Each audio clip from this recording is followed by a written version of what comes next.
Vous considérez que si on regardait vraiment de plus près les causes de l'inflation, on réussirait à la réduire en quelque sorte, puisque Oui. on mettrait les différents acteurs devant leurs responsabilités en disant bon, Bon, là vous avez tenté d'augmenter vos marges, de spéculer, oui.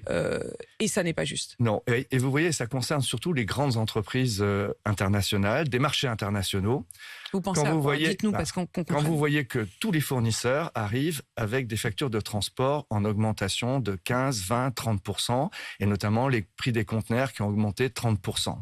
Mais qu'en même temps, vous voyez que les sociétés de transport sortent des bénéfices par milliards l'année dernière, on voit bien que c'est pas l'indisponibilité des conteneurs qui a fait que ce qui est rare est cher. Donc C'est là, parce vous pointez que du doigt la responsabilité des entreprises de transport. les entreprises de transport. Après, quand vous avez des fabricants de produits à base de chocolat et de cacao qui vous invoquent l'Ukraine pour une augmentation de 15% de tarifs sur de la confiserie, sur des barres chocolatées, Vous parlez de Nestlé?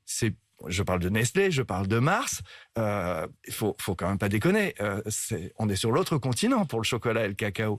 Donc, on peut comprendre qu'il y ait des hausses d'énergie, qu'il y ait des hausses de coûts de transport, mais ça n'a rien à voir avec ce qui se passe en Ukraine, avec n'importe quelle perturbation. L'Ukraine a un peu bon dos, quoi. L'Ukraine a bon dos. L'Ukraine a bon dos. Et en tout cas, c'est pareil pour les grains. Pour les grains.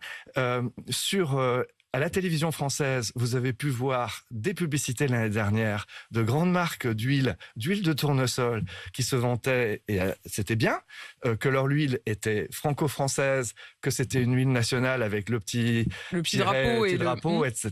Et maintenant, on vous dit, même Leclerc, toi qui es notre premier marché, on va te livrer, mais il faut augmenter, je ne dis pas le chiffre au hasard, de 34% le prix d'acquisition. C'est un chiffre réel. On vous a dit, si tu veux de l'huile dans tes rayons, il faut que tu nous les achètes 34% plus cher. Oui. Et il y a une deuxième partie de la phrase, et dans ces conditions-là même, on asséchera tes concurrents, on te donne 130% de ta demande.